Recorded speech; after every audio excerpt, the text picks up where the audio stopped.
Hello, everybody, and welcome to another episode of the PokerNews podcast. I am Sarah Herring, joined by Jeff Platt and Chad Holloway. We've got an awesome show for you guys coming up today. We've got Michael Gagliano. Chad, talk to the man that is Gags, who quite legitimately, I think, has been holding down the online world on the East Coast for maybe 5 years now. Am I right? I feel like he wins everything over there. Yeah, I think it's even longer than that. He's probably going back about a decade now. And the timing for our interview was about perfect because the WSOP had made their big announcement about 85 online bracelet events this summer, which we're going to talk about here in the show. But who better to talk to than a guy who's been in the online realm, who lives in New Jersey and can actually play these events without having to leave the comfort of his home. And he's a WSOP bracelet winner. So it was just it was perfect timing to get his thoughts on that. And then, of course, I caught up with him about all kinds of things, primarily what it's like to be an online pro in New Jersey and making his living in a regulated licensed state. Well, I think something that you touched on seems to be, I'd say there's about two stories that have really dominated the headline since we got with the folks last. And the first one is the World Series of Poker is essentially going to happen online. So this affects both of you guys. Of course, this also affects me.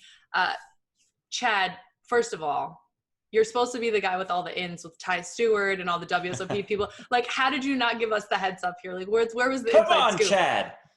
Well, okay, it's pretty interesting. Let me first start by saying that this isn't a replacement for the World Series of Poker this summer. It's an extension, and this is what Ty Stewart has tried to make very clear. They still hope to hold a live event in Las Vegas towards the end of the year in the fall. Dates on that, details on that are still fluid and very dependent on what happens with this pandemic situation between now and then. In the meantime, this summer, we're going to have 85 bracelet events. 31 of those are going to be on WSOP.com in July, one a day from July 1st to the 31st. And that is going to be open to players only in New Jersey and Nevada. Now, international players are going to have their opportunity at bracelets because 54 of them are going to be held on GGPoker starting in July. That schedule is still being worked on, should be finalized soon. So there'll be a little bit of overlap between the two series, but it's pretty exciting, not a huge surprise. We all knew that there was going to be some bracelet events this summer.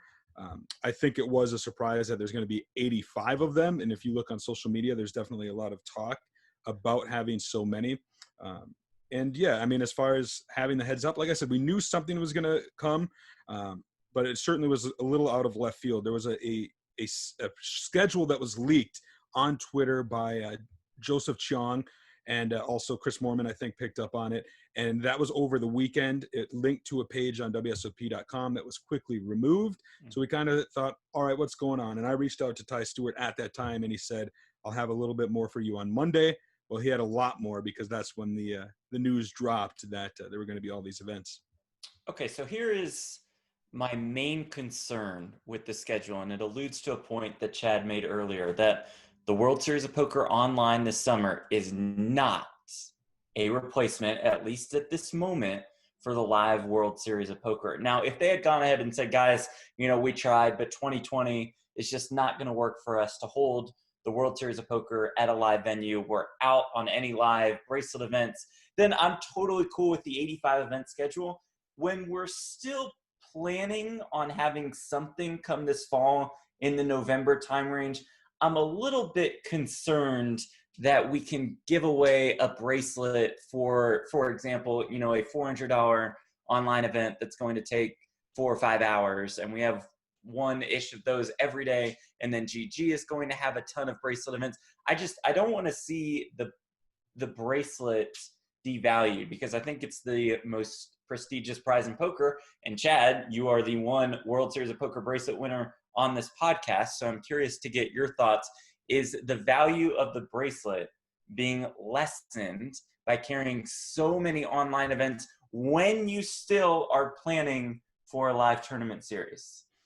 I mean, being selfish and speaking for my bracelet, this is good. It's raising the value of my bracelet, right? Like, as far as mine used to be the low hanging fruit of the WSOP, as we called it. It was the lowest buy-in, $500 buy-in. And now you see all these online events with lower buy-ins, and they're not a live field. So the argument could be made there. And speaking of the buy-ins, looking over the schedule for the WSOP.com events, they range in buy-ins from $400. It looks like up to $1,500. There's 1,300 in there. There's 132 one high roller in there. Yeah. Yeah, and then of course there's going to be some stuff on GG. Those price ranges will likely vary as well, and they could afford bigger buy-ins. GG has a much larger player base than WSOP.com. But as to your point, as to whether or not they devalue the bracelet or they certainly water it down, right? Because as you mentioned, 85 plus if they hold, let's say, another 100 live ones, and we're awarding 185 bracelets this year, that's certainly a lot. And the arguments are there, and I understand both sides as to, does a online event stack up to a live event, and, a huge field versus small fields and all that. And I just think that there's not going to be a conclusive answer to it, that we just have to recognize that these are bracelet events. And, winning online events is not easy. I certainly would like to compete and play and win one, but it takes a little bit different of a skill set. So I feel a lot more comfortable playing a live event than I do playing an online event. I'm sure a lot of other players feel the same way, but it cuts both ways, because there's a lot of online players who are very comfortable on the virtual grind who aren't as comfortable going into the Rio and playing in a live event. So I like a little bit that they're giving online players a shot. Mm-hmm. If I had my way, I wouldn't have 85 events. I think I might have done something like the month of July had 3 events a week, 4 events a week instead of 1 every day, something like that, a little more cut down, and then do something similar on GGPoker where you're awarding, I don't know, maybe 50 bracelets or something in that range. I think we've finally done it, guys. Okay. 2 things. Number 1, obviously it's all about money. So whatever they have to do to make money, that's what's going to happen. Number 2, we have been talking about this ever since I came into poker. Are we, losing the value of what a bracelet means? I've done countless videos on this, addressing, many different shifts as to shifts and sort of progress, if you will, which potentially was going to result in the loss of the value of bracelets. Generally speaking, people are always like, nah, it still feels valuable. Even when we said we were going to have, 3 or 4 online bracelets, people were kind of like, nah, that kind of makes sense. Why not do that?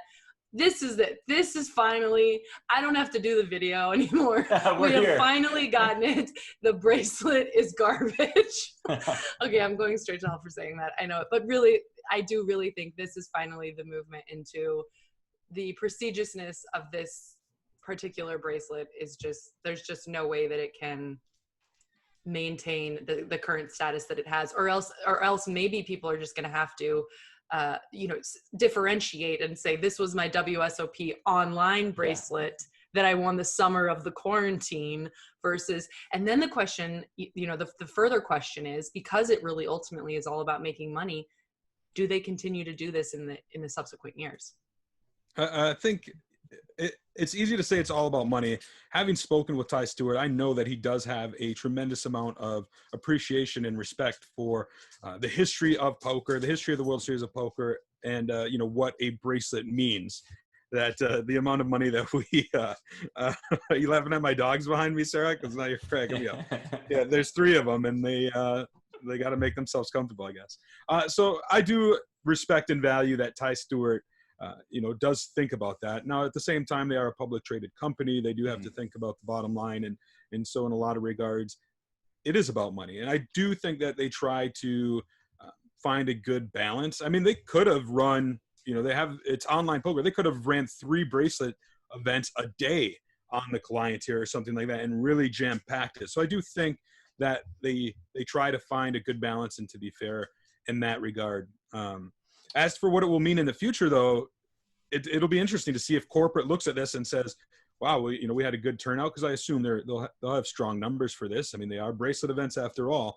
And why even do a live version? Let's continue to do an online version. I hope it never comes to that. I don't think it will ever come to that, but I imagine that there will be some corporate suits who do think that way. And if perchance it ever does go that way, I hope some other entity would swoop in and save the day and not let that happen. I also have to say though, no shame in their game for it being sort of all about the bottom line. Like I'm not judging. They're running a business. And the other thing is that really, even for poker players, we can talk all day about what the value of a bracelet is, but there is certainly a monetary value of a bracelet, which is however much you win for winning that tournament. And I think most players who come to Vegas, of course, they want to win, a bracelet for prestige and for glory, but really it's their job too. So they're going to come to Vegas and play the game to make money, because ultimately that's what we're all trying to do, right? Yeah, I'm glad you mentioned that, because I think that this series in July and in August is not just good, but great. It's fantastic for online poker players, right? The action will be absolutely through the roof. In addition to that, in July, the World Series of Poker is putting up $100,000 in their online bracelet series leaderboard, effectively a player of the year race. And I think that's unbelievable for players, along with this new partnership, this innovative partnership with GG, because now they are able to award World Series of Poker bracelets on the international level. And hopefully, that creates a path to maybe 4, 5, maybe 10 years from now, maybe it never happens, but to where, I can play in Nevada against somebody else who's playing in England, and we can all have this World Series of Poker bracelet event be a true online event. And I think that partnership with GG kind of opens the door, could kind of lead us in that direction. So again, all of this is great for the players. You guys have said it. We understand, why they're doing it. I'm sure Caesars Entertainment, who has taken a massive hit over these last couple months, sees their one bright spot as WSOP and as WSOP.com. They're like, hey, let's load this schedule up. Let's make some rake. Let's do this. And so, there's a happy medium here. And I think the World Series of Poker has done a solid job overall for players. I want to harp on one thing that they haven't done a solid job on, though, and I know this is a point of criticism with many players out there, is the lack of mixed games. So the schedule is all Hold'em and Omaha tournaments, because that's what their client can support. WSOP.com has been around for a while now, and they do offer various mixed games in the cash game format. They don't in tournaments. And obviously it's not going to happen now. It's too late. They wouldn't be able to come up with that software. They should have been, in my opinion, developing that here in recent years. And if they haven't learned that, they should learn it now and start developing that for maybe next year or the year after, however long it might take. I mean, other sites are able to do it. There's a path. It's not an impossible task. Really, if it's going to be the World Series of Poker and you're going to start doing more and more online events, you really are going to have to expand that game variety and not ignore the mixed game players. Fair. Well, we, spoke a little bit about the international potential of this partnership with GGPoker, and we also have a little bit of a partnership with GGPoker. We want to give a shout out to them as one of our most consistent sponsors, and we will just go to the man, Daniel Negreanu, to talk to us a little bit about why he's chosen the path of GGPoker. What's up, people? Dean Eggs here. As you may have heard, I signed on as an ambassador for GGPoker, and you may be wondering why. Well, the key reason is the product, okay? They have the absolute best software on the market, not just the desktop, but also for mobile. In addition to that, they really have invested into this GG Masters, right? It's a $150 buy-in freeze out. You know how I feel about freeze outs. And there's also a big carrot at the top. Leaderboard prize up to $500,000. Each and every week so far, there's been added money. So come get yours. Use sign-up code PokerNews. Well, Jeff, it's been a busy week for you. It's always basically a busy week for you. I feel like you're usually busy just covering these huge tournaments on Poker Go. But when we spoke to you last week, you said, I asked you, what's your big plans? What do you have going on? And you said you were pretty hard going to play some poker in the coming weeks. You were going to try to win something. I don't even remember what. And one of the biggest news stories that we saw to come out of the week is that you did in fact finish 219. Yeah, huge story. For a circus ring. So, I mean, the buzz was out. Social media was blowing up. Talk to us a little bit about this event and your incredible finish. I mean, I was streaming the event on Twitch, Sarah, as I'm sure you tuned in. Chad, I'm sure you tuned in as well for just every single hand. I mean, one of the most exciting poker broadcasts, I would say, in the history of the Twitch platform. I did finish 219th, only, of course, because I ran really bad. I mean, everybody in the chat was just talking about how well I played. Massive audience, you know, I think I averaged like 7 or 8 viewers, and so that was huge. The numbers were just through the roof. I appreciate those 7, 8 viewers greatly. I guess they were really, really bored. In the end, this event number 5 of the World Series of Poker Online Finale Circuit Series, was won by Alan Sternberg, Massage Shark. One of the members of the tribe, one of my people, takes it down for more than $81,000. This was a $525 buy-in. It just goes to show you what we were talking about earlier, that the online scene is absolutely crushing it. There's a 200K guarantee. They blew that out of the water. 663 entries, a total prize pool of $331,500. And that's what this circuit finale online series, or online finale circuit series, I guess, whatever they want to call it, that's what it's been doing over this last week. It's been crushing it. There's still a week left. I'm going to try to mix it up with the high rollers today, guys. I'm sure this will work out really well, playing the 1K 150K guarantee. We're taping this on a Tuesday morning, and yeah, I'll fire it this afternoon. I'm sure I'll win that ring pretty easily. It's been a pretty good series so far. Poker News is doing some daily recaps. Is, you know, not only are people winning rings, they automatically get a seat into the Global Casino Championship in September. So a lot of equity there. And you mentioned Sternberg won last night. David Larson won a ring, took down the $320 no limit hold'em freeze out event for over $30,000. He is a, I think he had like 4 or 5 rings, maybe more already in the live realm. And here he is winning one online, and some other ones. Soheeb Poor Bandarwala, Kyle Marborough. So we're seeing some familiar names grinding these tournaments, and they're definitely doing well. I'm looking over the chart that we have right now, a bunch of 100K guarantees. Crush those by getting 150K, 177, 184. So all the guarantees are being easily met at this point. And, while there are no guarantees on the summer schedule for the bracelet events, I expect we're going to continue to see some really strong numbers for that too.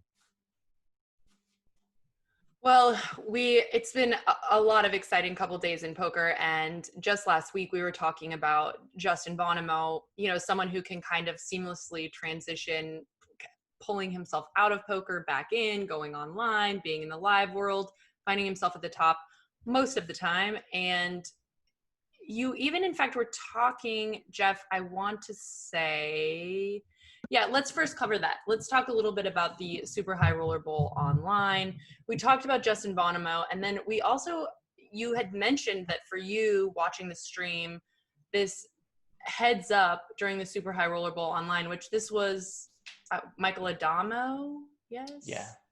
That this was just for you watching. This was just totally crazy and sick. And obviously, since then, Poker News has created an article going through some of the craziest hands. Did you guys, I'm not even sure who to go to on this, but to kind of talk about just how maybe this was the best heads up match ever? Question mark? Yeah, I'll take it first, then I'll send it to Chad for his thoughts. Super High Roller Bowl online, a 100K buy-in, 50 players, 50 unique entries. It was scheduled as a freeze out, which I really like. So a $5 million prize pool, and it did get down to heads up between Justin Bonomo and Michael Gagliano, and Bonomo won his 3rd Super High Roller Bowl ring. He won the 2018 Super High Roller Bowl. He won Super High Roller Bowl China. The man is amazing. But, and of course, the play is excellent, right? At every step of the way throughout this entire Super High Roller Bowl online. But when it got down to heads up, Bonomo and Adamo just absolutely went to war. And I won't go through the hands. Sarah said it. There's an article that Mo Noir posted on Poker News with the 7 best hands. But, I mean, there were hero calls. There were wild bluffs. Bonomo shoved the river for 5.5 times the pot with just 8 high and got Adamo to fold trips. It was just like these crazy plays that came completely out of nowhere. It was certainly the best heads up I've ever seen as far as a Super High Roller Bowl is concerned, because these guys were just back and forth. The level of play was just exceptional. We did the broadcast on Twitch with Brent Hanks and Nick Schulman.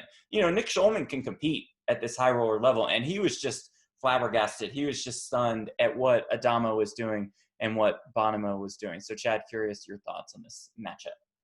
Yeah, I actually didn't get to watch it play out in real time, which is why I appreciate an article like Mo Noara did that you referenced on PokerNews that goes back and highlights some of the bigger hands that were played. And it was certainly enjoyable to read. I know both of these players for a long time. I know they're both, you know, A-plus players, top professionals. And it's fun to watch because if you try to pull some of those moves that they get to pull in these high roller events at your local casino, $50 nightly, it's just not going to work, right? Yeah. And Yeah. I mean, even in $1,000 events or something, it's going to be hard. You really have to be up against another top professional to do those different levels of thinking. And I mean, kudos to Bonomo, just crushes these super high roller bowls. Looking back at his record in these events, right? So this was his third title after he won the one in Macau for almost 4.8 million, won 5 million in the Super High Roller Bowl 4, and now he wins the online title. It's pretty incredible that he keeps doing this day in and day out. I mean, the Super High Roller Bowl hasn't been around all that long, but if there's a poster boy for it, it's got to be Justin Bonomo, right? Mm. I think so, for sure. I mean, the guy just, and he's not a guy who plays all of the high roller events anymore. I feel like he's taken a bit of a step back, but it's very clear that he keeps studying, that he loves the game, that he hops in the mix and can just compete with the best of the best. And he is the best of the best. I mean, that's one of the things that's so interesting, even in speaking to Fedor, just, you know, whatever, last month, seeing these guys who pull themselves away from poker, explore other avenues, do other things, and are still able to really stay at the very highest levels. It's just super incredible. And for those, you know, wizards who are just going through the fold shove charts and GTO moves, and there is definitely something to this next level game, this high roller game, that somehow it seems like there's an intrinsic level of understanding that they're able to maintain no matter what. Now this is go ahead. Real quick aside about Justin Bonomo. I think it was a month or two ago, I tried, I don't know how many people knew this, but in 2019, Alan and Ginter that does baseball cards or sports cards, collectible cards, if you will. They did some that involved poker players, and one of them is Justin Bonomo. So if you go to eBay and you type in like Justin Bonomo card, you'll see what I'm talking about. There's a card out there. And as somebody who likes poker memorabilia, I'm like, I'm going to order one of these. And so I ordered one, I paid for it, and weeks passed, I never got it. And apparently it got lost in the mail and I had to get a refund. And, you know, I just couldn't get my hands on a Justin Bonomo card. I could go buy one now, of course, but I just haven't gotten around to it. Or did Bonomo buy them all? corner the market. Yeah. Oh my gosh, Chad, that is just what I love about you. I just love that you're like, you know what?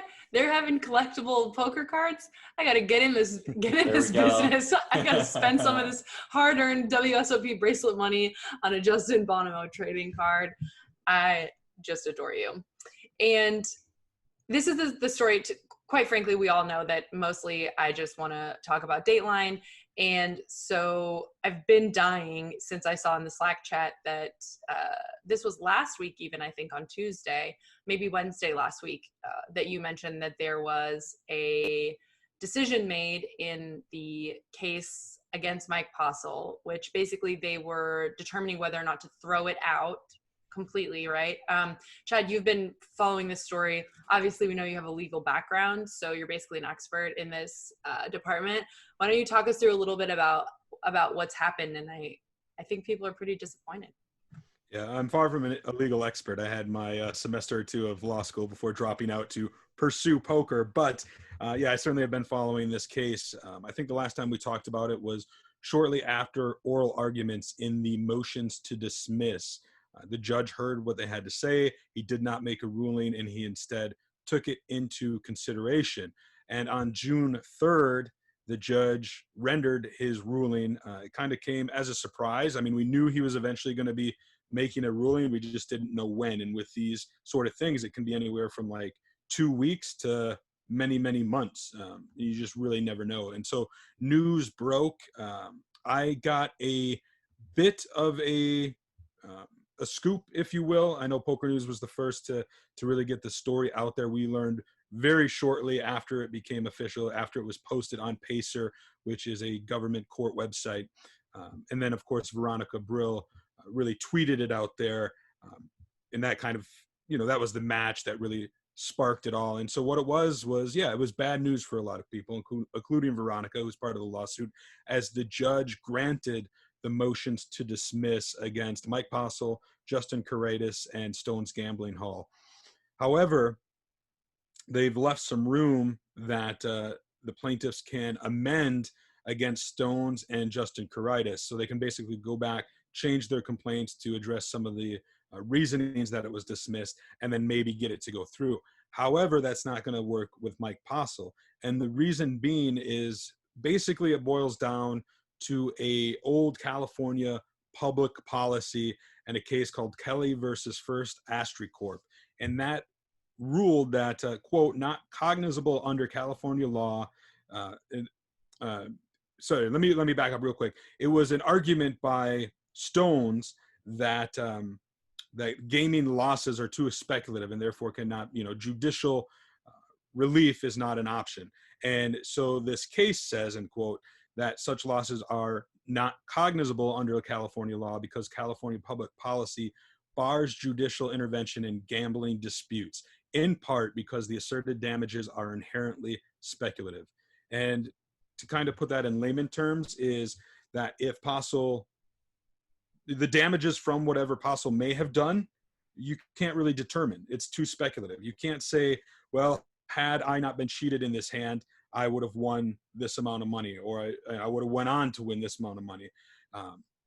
It's an interesting argument, but it is the state law there in California. And yeah, so basically Postle walks away from this lawsuit scot-free. Now, it's important to note that this was not a criminal case. It was a civil case. There are rumors that there's a criminal investigation out there. I don't know, how much credence to lend that and where that stands. I would be surprised, that if anything were to come of that. And it wasn't the judge ruling on whether or not Postle did in fact cheat in these games. It never got that far. It was based on this motion to dismiss, saying this lawsuit should not even be happening because what they're trying to sue for, this money, these damages, aren't allowed under California law. Okay, so first of all, California is the worst. And I'm pretty sure that everyone knows that. I had a group of poker players come to Texas this week to look for houses. Everyone from California is trying to come to Texas because they all know that California is the worst. And this is just another example of that. That is, how can we have in the same country, right? We have Phil Ivey being sued by a casino for the money back, and he is ordered to have to pay the money back. Then later we have them coming for, I'm not sure if suing is the right word. What is the right word for them? Coming for his winnings from the World Series of Poker, like in order to somehow circumvent him getting his own money, right, from the World Series of Poker. And that's a legal move that's somehow okay. And then now in California, when you have just two single people coming for each other, no chance, we're not going to get in the middle of it. We're only going to get in the middle of it if you pay for our, judge campaigns or whatever it is. If you're a casino, okay, fine, we'll accept your lawsuit. But if you're just a regular person, what's happening here? This is insane to me. Yeah, Chad, do you think that the judge understood the evidence that the plaintiffs, like that the group targeting Stones and Caraitis and Postle actually had? Like, did he understand that this is poker? Poker works a little bit differently than blackjack, craps, slot machines, etc. And there's video evidence of players being taken advantage of. Do you have any kind of sense of whether or not he understood that? In my opinion, it seemed like the judge didn't really understand too much about the poker world, if you will, that some things that might be clear to us that would be suspect just didn't register as suspect with him, perhaps. Now, granted, he didn't dive into those details too far because, as I mentioned, once you get to the point that you take this argument in the motion to dismiss that has nothing to do with that sort of evidence, then, he dismisses and he doesn't have to consider the rest of it. I think, it's not unlike talking to a family member or friend who doesn't know much about poker, right? There's just, you either have some knowledge or you don't. You can certainly learn, but it takes time. And I think in the judge's eyes, he probably just lumped this in with all other forms of gambling, and didn't really see. Yeah, I think there was a disconnect there. Now you could make the argument that it's the job of Mac Verstandig, who is, a friend of mine, a friend of the PokerNews podcast, and the counsel for the plaintiffs, that, that's his job then, is to help make the judge understand. And from my perspective, I thought he did a good job, but I'm also looking at that as a perspective of, I already know poker, so I know the points he was trying to make. It's almost impossible for me to put myself in the judge's position, not have that poker knowledge, and trying to see it from that perspective. So I do think that there was probably a little bit of a disconnect there. Now, it's important to note that the plaintiffs do have the opportunity, the right to appeal. Whether or not they do so remains to be seen. There's always a lower chance of appeals getting through, but it's certainly an option for them. And it's also important to note that this lawsuit has nothing to do with the one filed by Marley Cordiero in Nevada. This is only in in California. So we're still have the potential to see more fireworks or different rulings in the Nevada case as well. And then as far as being able to amend the complaint that I mentioned with Stones and with Justin Caritas, is the judge did say that the rake in these games was a damage that was not speculative, right? Because it was all on live stream, because they know the size of the pots, how many hands were played, they can go construct everything and ascertain an exact amount of rake that was charged in these games. And so that has nothing to do with Postle, right? He didn't get any of the rake.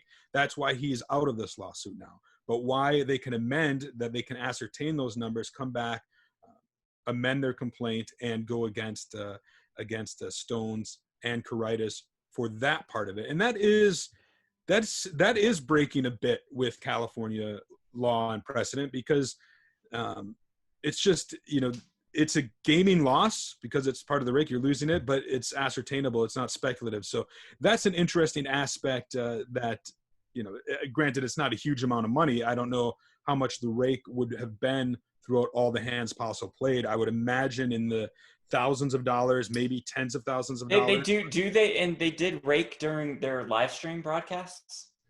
I believe so. Okay. As far as I know, maybe I'm wrong.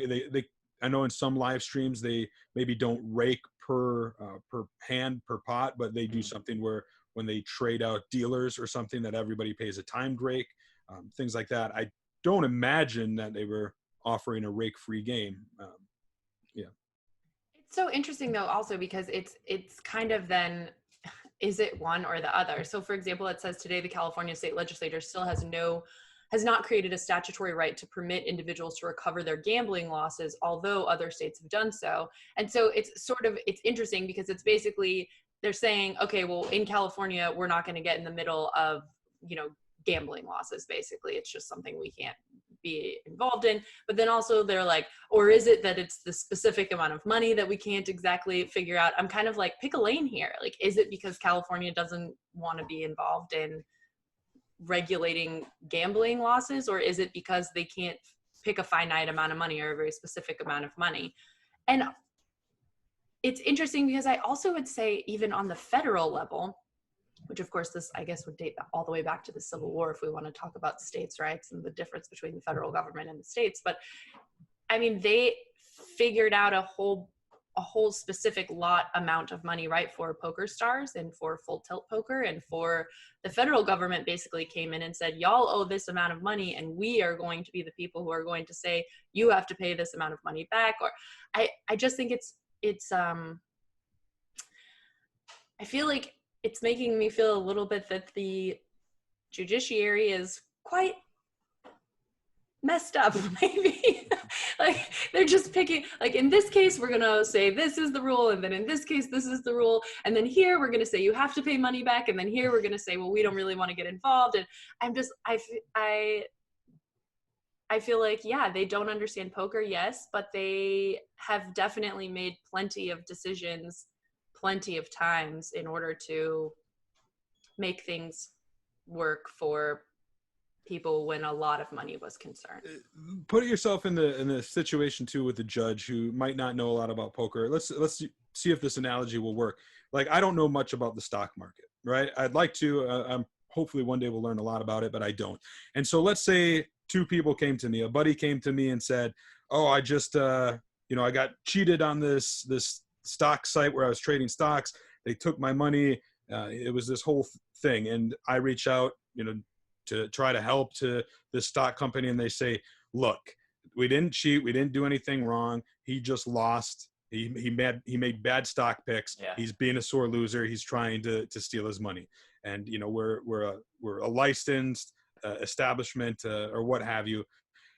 It's a tricky spot so who do you believe, right? It certainly sounds like maybe somebody's trying to just be a sore loser, trying to chase their gambling losses. And I've seen that happen in the poker world where people claim they've been cheated when it's clearly, no, you just lost the money and what have you. And so going in without much more knowledge than that, it's definitely a tough spot. Now, if the judge would have learned more about the case or seen what we know in the poker world, a lot of the suspicious activity, knowing some of the numbers, the win rate and things like that, maybe more red flags would have been raised. Maybe he would have dove into it more. But like I said, it never even got to that point. There was never a trial. This was before any sort of trial. This was, a lawsuit was filed.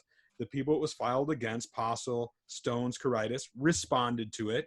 The plaintiffs responded to that. And then they filed a motion to dismiss the defendants in the case. And that's what this was about. So even before it got into a trial where they would have considered everything, it got dismissed. And, I think that leaves a bad taste in a lot of people's mouths because we never got to go up to bat, so to speak, about what the poker world is alleging. I feel bad for all of the plaintiffs, of course, but I feel especially sick for Veronica Brill, who, Chad mentioned it. I mean, she was the main whistleblower of sorts, and it was not easy for her at the beginning when she suspected something. I mean, she took it to Stones, the main host of this game. She took it to Stones, and they were like, screw off, go somewhere else. You're not right about this. And she fought and she fought and she fought, and that led to the Joey investigation, which led to all this, et cetera, et cetera. So, I hurt for her, and hopefully she can get some kind of justice against Postle. Maybe it'll just have to come in the form of a criminal case. Well, and I will say, to give some understanding also to the judge's situation, I can also see that because we right now have a system which is so heavily reliant upon precedent, that you have to be careful, right, in what you allow to happen, for the fear that this precedent would, then everybody's coming to you with their gambling losses or allegations of cheating. And so, so I can definitely understand that. And I will say that, for these people, and specifically for Veronica, that if nothing else, an investigation has been done, per the poker community. And I think the court of public opinion has already weighed in and made their judgment. And so regardless of, I think in some ways too, this court case was a little bit of a like pony show or something. But I don't think the amount of money that everyone was going to get probably would be, life changing for any of them anyways, but that it was almost a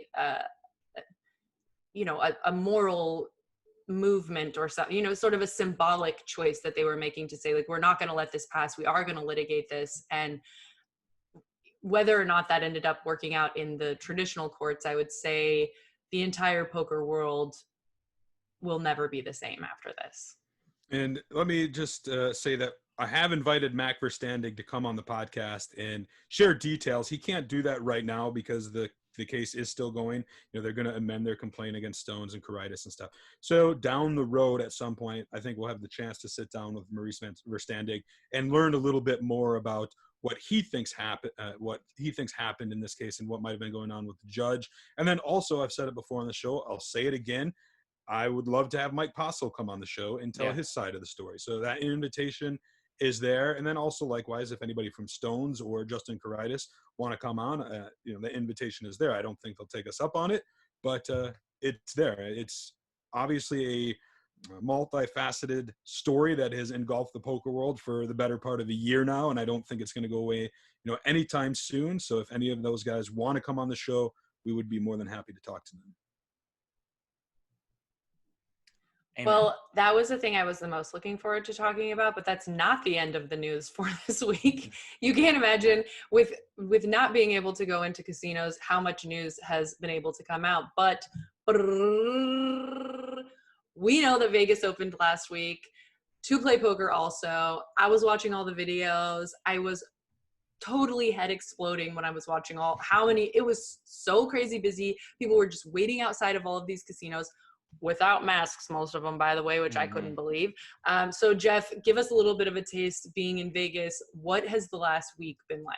It's been pretty wild. I mean, speaking from the perspective of poker room, South Point, good to go. Venetian, good to go. Arlene's good to go. At first, they started four-handed. They asked for approval to go five-handed, and boom, they got it. The Golden Nugget has opened up its poker room. For the most part, casinos are keeping their poker rooms closed, at least for a little while. That could very well change within the next couple months. And Sarah, you said it. It like once the door was open, it was effectively a free-for-all. My friend told me that when they opened the doors at Bellagio, a security guard literally was run over by the crowd of people who could not wait to just get inside a casino. I went to Red Rock Casino the other night, and a lot of these casinos say, hey, we're implementing these social distancing measures. We're turning off every other slot machine.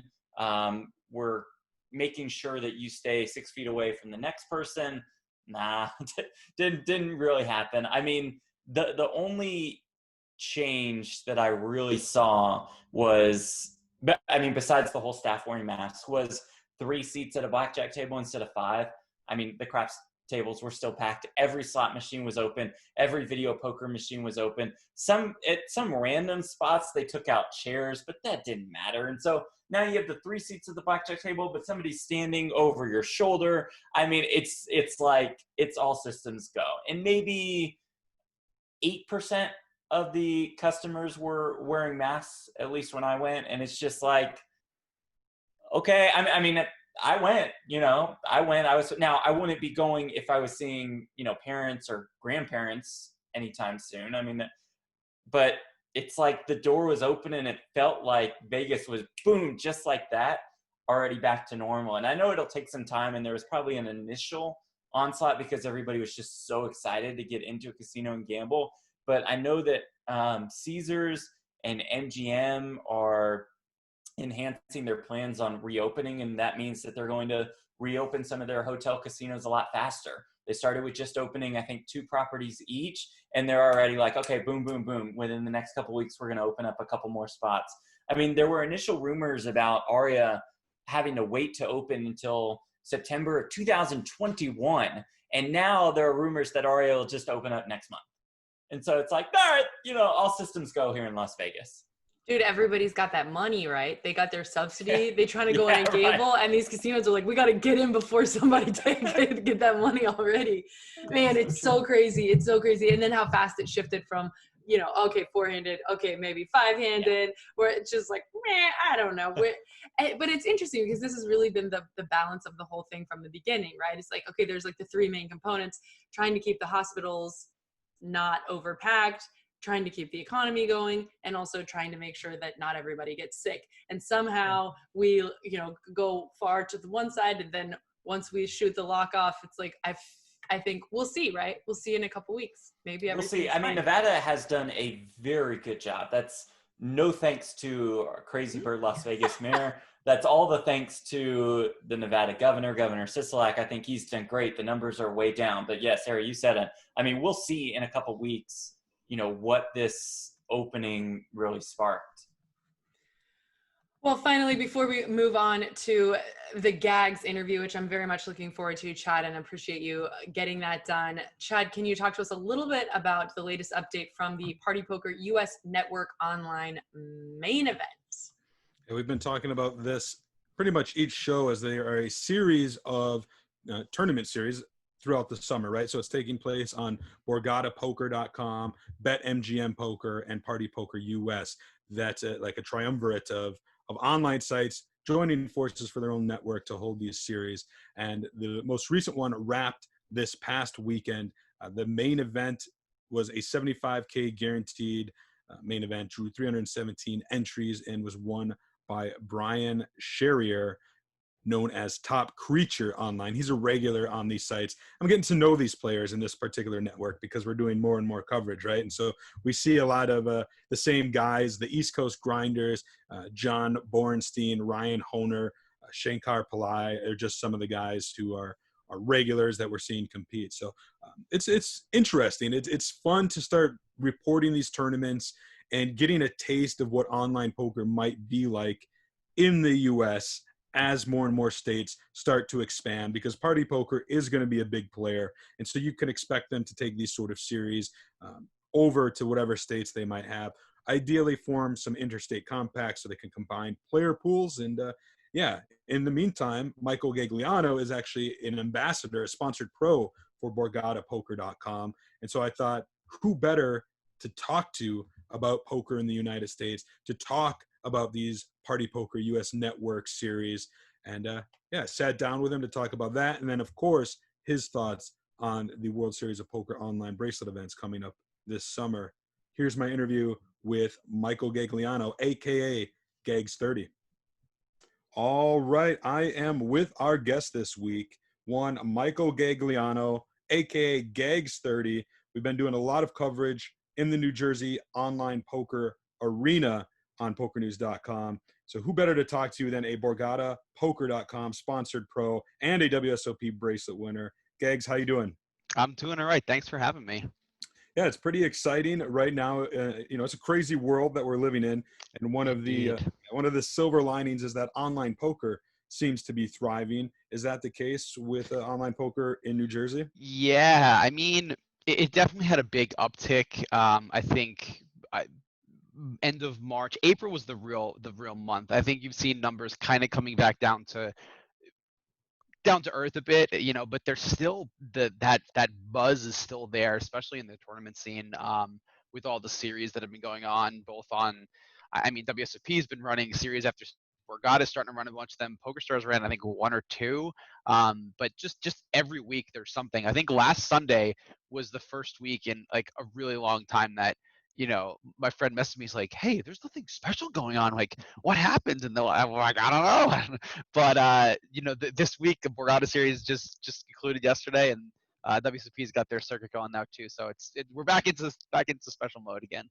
Yeah, I've been working closely with the folks at Borgata and with Party Poker US Online. They're going to have other series. I know there's another one coming up at the end of June, I think the 21st through the 28th. Do you, look forward to those series? Do you play a pretty full schedule during those, or what's it like for you when that stuff is going on? It depends. I have like, kind of a mix of both MTTs and cash, depending on the day of the week and that kind of thing. I have a bit of trouble like playing both at the same time. So like I tend to focus on one or the other, and there's just been so many good series that it's been hard to not play these tournaments.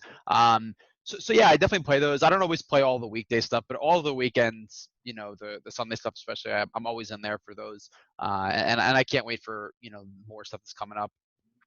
You are a BorgataPoker.com sponsored pro. I also know the other two that are with you, Katie Stone and Daniel Busgun. What can you tell me a little bit about your fellow ambassadors for Borgata Poker? I think everyone I think we have a good group of people that helps to get the message out. They all have pretty good reach in the New Jersey community and just the poker community in general. So if there's things that the players want, they help bring them in, and messages that Borgata wants to get out. I think we've all done a pretty good job of helping to get those messages out. It's been good working with them. We have a little text message chat that we talk about some things when they come up as well. You have over 4 million in online scores, tournament cashes. Of course, you play cash like you said. 338,000 of that has come on BorgataPoker.com, according to Pocket Fives. Okay, I'm over 4 million. I didn't know that. That's I gotta keep up on my Pocket Fives. Cashes. Yeah, that's impressive. And then you have just over 2 million in live earnings as well, which puts you, according to Hen and Mob today, when I checked, 19th on New Jersey's all-time money list. And your biggest score was almost $450,000 when you won a World Series of Poker bracelet back in 2016, event number 25, the 2500 No Limit Hold'em. as somebody who's won a bracelet myself, I know how special it can be. Mhm. Mine, of course, was not as prestigious Don't sell yourself short. They're still hard to come by. Still hard to yeah. come by. And I certainly didn't win the amount of money that you did. That's Well, your biggest live score ever. But what was yeah. it like to win that tournament? It was really good. That was actually my first live win. I had a bunch of seconds. I want to say maybe 6 or 7 second places that just didn't come together. Like a couple I had chopped heads up and then lost for the trophy, and like just things like that. So it was really just like good to kind of get that monkey off my back and like just get a win. Um, yeah, I mean, it was really it was a crazy tournament just in general. It was a tournament that I wasn't really like expecting to win. I was basically short from, trying to remember, it's getting to be a while ago now, but I was short from basically like level like 7-ish on, like basically the end of day one. I bagged hardly anything. I had like 10 big blinds on the bubble, like just kind of trying to stumble into the money, and I just never had more than like 10 or 12 big blinds. Every time I won a hand and doubled up, the blinds went immediately up, and I immediately was back down to like 13 big blinds. So and then I was again short, kind of starting the final table. I didn't have a lot of chips, and then I sucked out with like 9 or 10 left, like right as soon as it started the final table. And it was kind of just relatively smooth sailing from there, and it just kind of happened really fast. So yeah, it was something.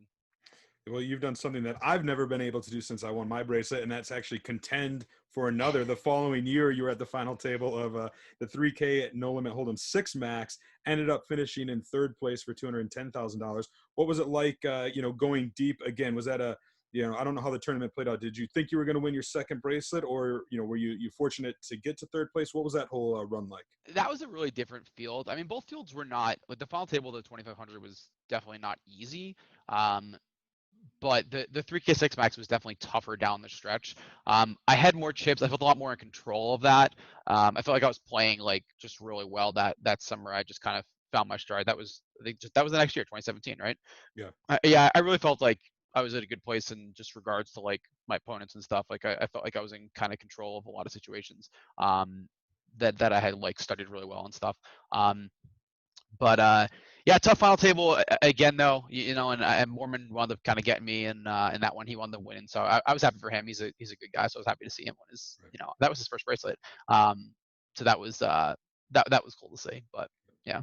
And then this past year, you almost won another one in 1,500. Yeah. The Bracelet Winners Only event, which I actually got to play it. It was very unique, very fun, dynamic, knowing that everybody at the table was a bracelet winner, but you ended up taking second for $44,000. What was it like to come one person away? That was a fun one. Like there's no guarantee on that tournament, like a lot of the WSOP tournaments, and like there was a lot of buzz, the week or two leading up to it, where everyone's like, I think there might be like 15 people in this tournament. Like, because a lot of people were thinking that people weren't going to play this because they were thinking it was going to be like really hard because it was all bracelet winners, and then other people were like, it's only 1,500, like just not going to be a lot of people. That it was the end of the summer too, so people were like, there's not a lot of people here now. But I went with my two housemates. We went to register and like see how many people were in it, and there were like 35 people. Like as it was starting, we were like, this might be big.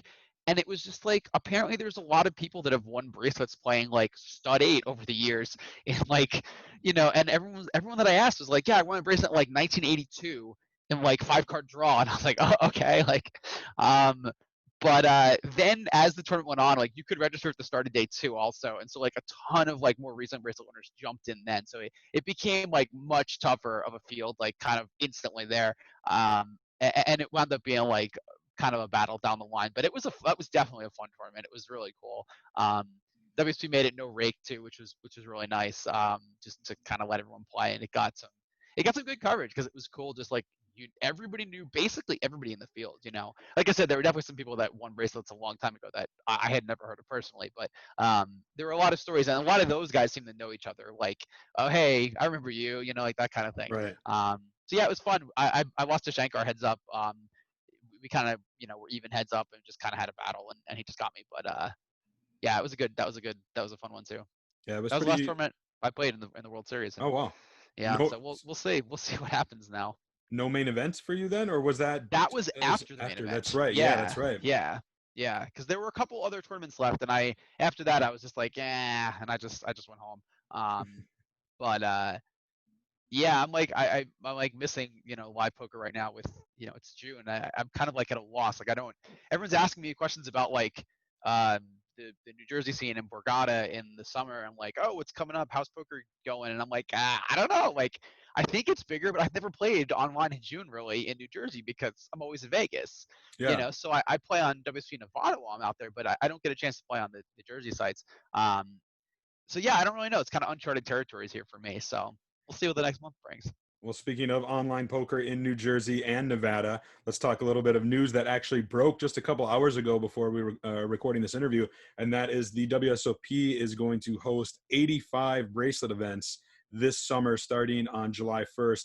I think 31 of them are going to be on WSOP.com, which is open to Nevada players and players in New Jersey, such as yourself. 54 of them will then be to the international market on GGPoker. This is obviously pretty big news. 85 bracelets is a lot. What's your early reaction to the news that broke? I saw the leak. The WSOP Nevada schedule leaked maybe a week ago. They briefly had it on their site, and then it came down, and people were saying that was going to be the GG schedule, and I was like, it looks like a Nevada schedule. Like GG is going to be way different, I think. But yeah, it's cool. I mean, I can't complain. I'm in Jersey. I'm going to get to play some bracelet events. I kind of think that like one a day is like almost a little much. Like I would have rather seen. I'm sure they're gonna have other tournaments too during this that they haven't announced yet. At least I think they're gonna. But I would have rather seen like kind of a series with like maybe a bracelet event every couple of days or something. But they really want to get them out there. So hey, I'm not gonna complain, man. I mean, it's another shot at winning bracelets, and they're all gonna be huge, I think. So the schedule looks pretty good from my first glance. I like what I saw. There's nothing.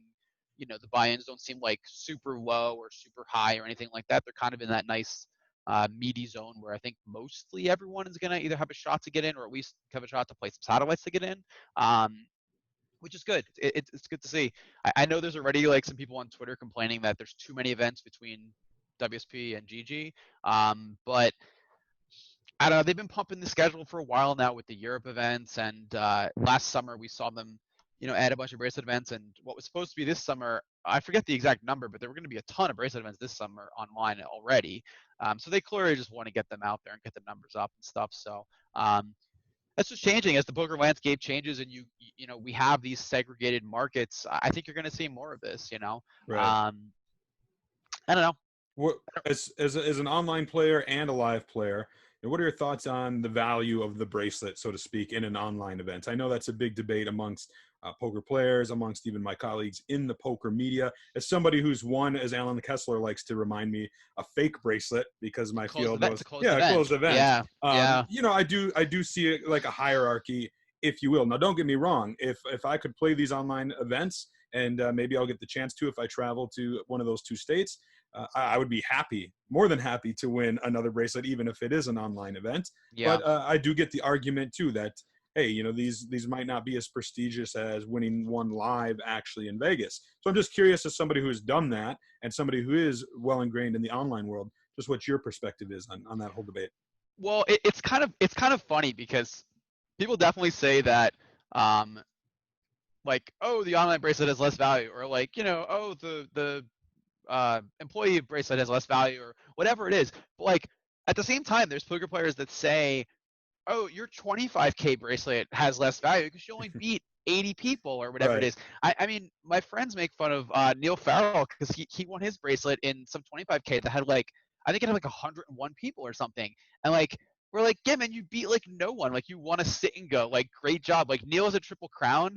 And I'm pretty sure in those 3 events, he beat fewer players than Brian Yoon did in his third bracelet when he won the Monster Stack. He definitely did. There's no way it's more. Like that was a 6,700 person field. Like, I don't know. Like they're just different. I don't think that one is necessarily worth more or worth less. They're just different. Right. I think that like I would love to have a bracelet from a 100-person 25K because you got to beat a very elite field, and you can brag about beating some of the best poker players in the world. But on the other hand, I'd love to have a bracelet where I beat 7,000 people and you say, hey, I navigated this huge field and dodged all these landmines and came out on top of so many people. Like, it's just such a different kind of thing. It's the same thing with online. Like, I don't think that it's necessarily going to be worth less. It's just different. There are guys that play live that are extremely good players live, and you put them online, and they're just not very impressive. They just don't have that what it takes. And the opposite is true too. There's guys that just crush online that you put them live, and they just kind of, I don't know, they just kind of flounder. They're all right, they're not bad players, but they just don't have that killer instinct that they for some reason have online, whatever it is, whether it's the way they play, maybe they play a bunch of tables, or maybe they have those just reads on the way people play different situations online that they don't have that live. So yeah, it's just different. I don't at this point, like, if WSP is really gonna have 80 some odd bracelet events every year that are gonna be online, yeah, you probably should have like a distinction between online and live. But I don't think that's the plan. I think this is gonna be a very special year in that there's going to be an asterisk on this year with the online, especially if we wind up getting a World Series in the fall, like they were talking about possibly in Vegas. I don't know. Yeah, I have no idea. We'll have to see. Yeah, it's definitely important to note that I did talk to Ty Stewart about this event happening. The online bracelet events are not a replacement for the live version. They're looking at it as like an extension. They do still hope to do a live version in the fall or later this year. Now, whether or not that actually comes to fruition, we'll just have to wait and see. So I don't know. I'm pretty excited about it. It's nice to have poker happening, even if it is online. I know from a live reporting aspect, PokerNews is going to try to cover a lot of those events, meaning, I'll probably either be in Nevada or New Jersey. I've spent a lot of time in both. Gags, let me ask you, let's talk a little bit about yourself. I'm looking at your background, and I see a lot of instruments. Are you a music guy? I got a couple. Yeah, I keep my better guitars in a case so my kids don't kind of knock them around. But I have an old acoustic that I leave out if they want to play it, and I don't mind if they bang it up a bit. But yeah, I play a bit of music. When I have some time, I played guitar for like ever, and we recently got a piano, and so I got the keyboards. I can play at night and stuff if the kids are asleep. But I enjoy music. Yeah, got a whole bunch of books behind me, like kids books and stuff that my kids like going through, and yeah. And how old are your kids? My daughter's 6 and my son is 3. Oh. So yeah. How do you find the lifestyle of having 2 young children and still trying to be a successful professional poker player? It's something. It's not easy, but we make it work. My wife is good with being like flexible and making it work and stuff. So definitely helpful to have someone like that. But yeah, it's tough. I mean, especially like traveling and things like that. Like, like the World Series is always tough having to go away or having to choose going the whole time or breaking the trip up and coming back, which is just a lot of stress on me, having to go back and forth traveling with time zones and the planes and all that stuff. So, or whether they come out, one year my kids came out and spent a couple weeks in Vegas, which was really nice. Actually, we had a really good time. But that's still a lot for them. Having to travel with just my wife and 2 kids then is like not good either. So Sure. I don't know. Yeah, it's a bit tough, but yeah, it's fun. It's kind of interesting as they get older, like explaining what I do, because they're like they don't get it. Like my daughter like kind of gets it, but she just like thinks that like I make money, like I go out and make money, but she doesn't really understand that I play a game for a living that like I win at to make money or something like that. Which even saying that is like weird to explain to a kid that it's hard to explain to adults sometimes, just yeah, poker exactly. in general. Well, the beautiful thing is that like if you just explain it to a kid, they're like, oh, okay, like that sounds good. Like they just roll with it. Like, oh, you do that? Oh, that's what you do for work? Sure, sounds good. Whereas adults want to like question you and ask you like, well, are you sure you're a winner? Maybe you're just getting lucky all this time, and like all the kinds of questions that people face. But kids are a lot more just, yeah, they don't care. Sure. Oh, an adult said that's what they do. Sounds good. I was checking out your website before the interview, doing my due diligence, some research, and it said that before poker, you worked in an elementary school. I did, yeah. What's the Yeah. story there? So I was a staff assistant. I worked in this kindergarten through second grade special ed classroom. So the staff assistants like work one-on-one with the kids in that room because there's only like 5 kids, and you basically teach them like individually kind of. So like we all had to be trained in like the teaching methods and stuff. And yeah, I don't want to say I fell into that. My mom was a teacher for, my mom was a special ed teacher for a really long time, and there was this summer school where it was a really tough job to get, and my mom kind of helped me and my 2 friends like kind of get jobs there because it paid like pretty well for like a summer job when you're in like college or whatever, and it was only a few hours a day, like 4 or 5 hours a day. So it started there, and then the teacher that I was working with, her room, they had an opening, and I had no other job. I was working part-time at a music store, and I was like, yeah, like I'll try this out. My mom was pushing me into teaching for a really long time, and I didn't really want to do it, but this was like kind of just like a starter job. Like I didn't know if I was going to really get into teaching.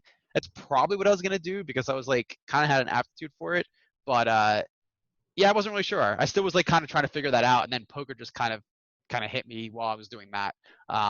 It's funny you kind of mentioned that, because I don't think a lot of people know this about me. Is I've been with PokerNews since 2010, but my first gig with them was the WSOP in 2010. I was a rookie that year, but that spring I had spent the better part of 4 months doing student teaching. I was going to get my teaching license. Yep. So I was doing high school history, being a student teacher, and that was my plan. And then I got this opportunity at PokerNews. It was just a one-off thing. It was supposed to be, kind of for the summer, something Yep. fun to do. And so yeah, I did it, and then I must have impressed the right people, did a good job, because it's led into the career that I now have, and I've never went back. Here you are, right? Yeah. Here we both are. Yeah. Yeah, but Yeah. and it probably for the best, because I honestly, looking back, think I would have made a terrible teacher. Yeah. I don't know. You don't know till you're there, I think. I think that like it depends. I've just been surrounded by teachers. Like my friend from high school is a teacher. My mom was a teacher. My sister works in elementary school now. Like just everyone around me has always been involved in education one way or another. So and like I do poker coaching. I've done that for a while, and like it kind of all makes sense that I kind of sort of in a way, in a weird roundabout way, it makes sense that I ended up like kind of in the spot that I am with poker coaching and that type of stuff. Right. Yeah, I was going to ask you about the coaching. It seems like it would go hand in hand, given your experience in the elementary school world and being around teachers. Is coaching something that you still do and that you still enjoy? Yeah, I do still coach. I have a note on my website that like I'm not currently taking new students because I don't have like a tremendous amount of time for coaching between my kids and just like the amount I still play. It's just a very large amount. That it's hard. I had a handful of students that have been taking lessons for a while with me, that they've been taking up the time that I have, and then I have a long list of people that are like waiting for more coaching. But yeah, it's fun. I enjoy it. It's something that I've been doing for so long now that I feel like it's like pretty natural. I have my like kind of like almost like lesson plans that I like blow through with people, and they've changed over the years, which is funny as like poker's evolved and I've learned more about poker and gotten better at poker. Like kind of the way that I teach and what I teach has definitely changed. It's just, I mean, the poker game has evolved so much since 2010 is dramatically different. As somebody who's been through it all, who has this strong background in poker instruction, and somebody that's had the results and successes that you have, I got to ask, have you ever thought about maybe writing a poker book? I just feel like what would I say that hasn't been said already? Like, like it's kind of all been done. And and at the same time, like, I kind of feel like I don't have the best stories from any point of it. Like, yeah, I have tons of good stories from before Black Friday and like the madness that was Black Friday, and then like where I went after that, how I transitioned into live, or the things that I saw with the sites, Full Tilt collapsing and Ultimate Bet and all these other random sites going down over the years. But like, there's been people that had crazier stories, had a crazier Black Friday story involving more money and more people, and so I kind of feel like I don't know, I let them do it. I just sit in the background and I tell some anecdotes to my buddies when, they talk about, oh, I never got to play before Black Friday. And I'm like, oh, well, let me tell you about, the time the $3 rebuy went. And that was, Well, but, as somebody who's been around a while myself and has read a lot of poker books, I think that your stories would be well received. Lots of deep runs. If you ever decide to do a book, I think it would be great. I would certainly buy it and read it. well, I will definitely let you know if I decide to do that. And I know with coaching on your website, it says that a lot of your students have had tremendous success, including somebody winning the World Series of Poker main event. And so Yes. I realized Yes. I didn't know who that was. So I'm curious who that winner is. It was Joe McKeon. Okay. I don't like taking credit for it though. I use it as like a bit of a bragging tool on my website. But like I coached him a lot earlier than the main event run. So like Sure. I don't think that like what I did made him win the main event by any means. But it is something that like I did work with him, and I think I helped him in poker at a time when he needed help. And I think that he wound up, like I helped him launch his career in the direction that it went, which ultimately ended up with him winning the main event. So I think that it's a fair thing for me to still say, like I don't know what would have happened to him if I didn't ever coach him. And I didn't work with him tremendously, but I did a number of lessons with him, and it worked out obviously pretty well for him. Yeah, it's funny how little things, that like for me, for instance, being where I am in the poker world, probably never would have happened had I not, met somebody in 2009 who put me in touch with the right person at PokerNews. Exactly. And yeah, one thing leads to another. Yeah. So, and I've worked with, like, it's always, people always ask me, like, I had someone approach me once a while ago, like talking about how I coached this one person, and like, they were upset about something, or I don't remember the exact situation, but they felt like, oh, I think I had started working with, okay, so let me back this up. I had started working with somebody, and I did, I don't know, maybe 2 or 3 lessons with this person. And then they approached me one day and they were like, I can't believe you are working with me. Like you working with this other person that I play against all the time. And I'm like, what are you talking about? They're like, you're coaching this person. I'm like, no, I'm not. Like, I like, there was this person that I guess they play against in some tournaments a lot. And I had done one lesson with this person maybe 3 or 4 years ago. But this person apparently was talking a lot about how we work together and we work together all the time and all this stuff, which just wasn't true. And like, people tend to like both things out of proportion. So like, I don't know, if I do 1 or 2 lessons with someone, does that count as me coaching them? Did I just work with them a little bit? That kind of thing. But yeah.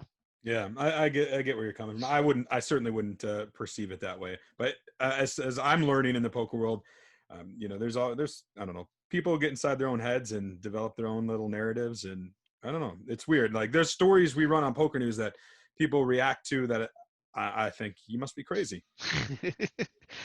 It just depends. It's poker's an emotional game. There's money on the line. People's egos are on the line constantly, and I think that like, just as time has gone on, poker communities have gotten a lot smaller. Like, before Black Friday, it was the world's poker community.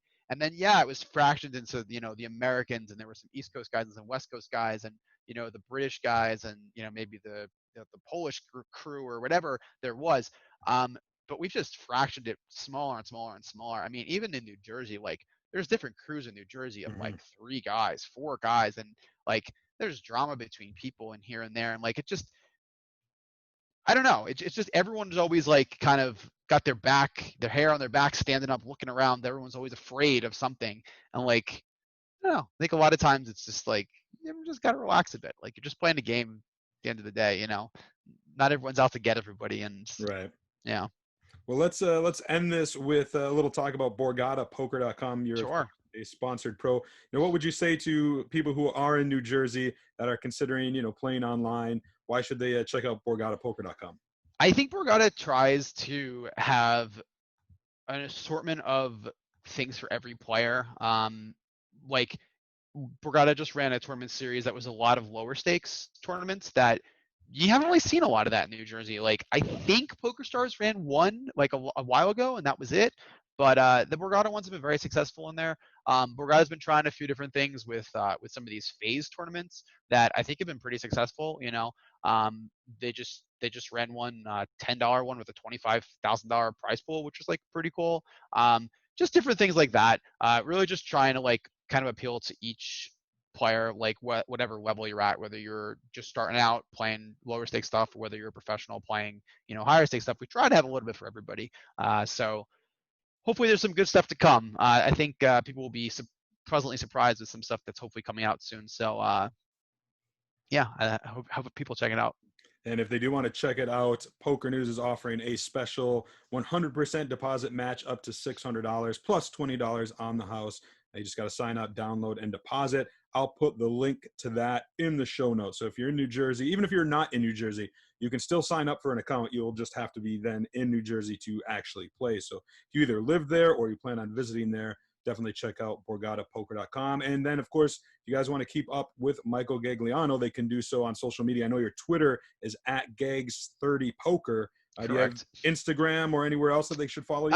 Nah, Twitter's the main one. I have an Instagram, but no, it's don't bother. It's nothing there.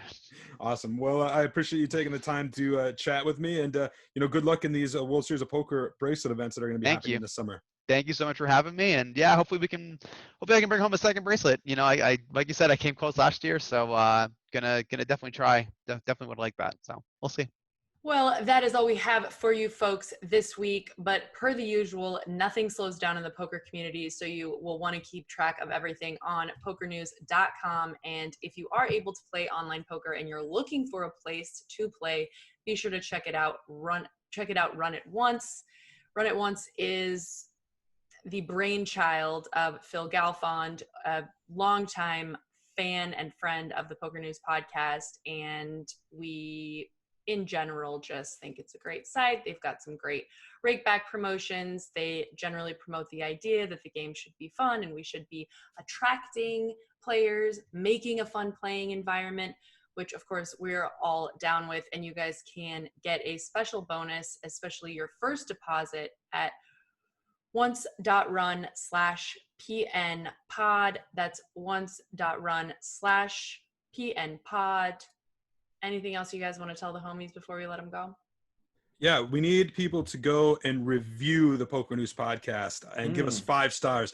I was on iTunes this last week. This is true. And let me see. We've got a pretty good rating, like 4.5, but most of the reviews are from the older days of the Poker News podcast. Not ones with when it was just the two of you. None from when Jeff and I had to fill in because nobody loved the show when Sarah was missing. Right. And now that the three of us are joining forces. So yeah, it would be great to have some of you listeners who enjoy the show log on and ideally give us a 5-star review. Yeah, and if you're not going to give us a 5-star review, then definitely don't give us a review. That works. JK, guys, just kidding. But seriously, that's how the world works now. All right, definitely appreciate it. Do like, rate, review. If you want to follow us, I'm at Auntie Chardonnay on all the platforms, at Jeff Platt, at Chad A. Holloway. If you guys have stories, if you guys have good ideas for interviews, please get at us. My DMs are open, unfortunately sometimes, but fortunately so that you guys can get in and chit chat with us. All right, thank you guys so much. We will catch you on the flip side. Deuces. The key to winning big is using every little bit of knowledge to your advantage. At Oddschecker, we give you the edge. Better odds, better picks, and better offers to make you a better bettor. Why settle for less? Quickly compare the odds at every sportsbook to ensure that you're getting the best price to maximize your return. Not only that, but we have experts on every sport, from hoops and football through to soccer and boxing. Our experts analyze the form and study the stats to deliver you totally free picks and parlays. Oddschecker also highlights the most lucrative welcome offers in the industry. If you're looking to open an account, then you are eligible for hundreds of dollars in totally free bets. If you're new to legal sports betting, then we're here to help, offering simple advice to understand betting guides and updates on your state's current legislative situation. Visit us at www.oddschecker.com/US. Oddschecker, sports betting smarter.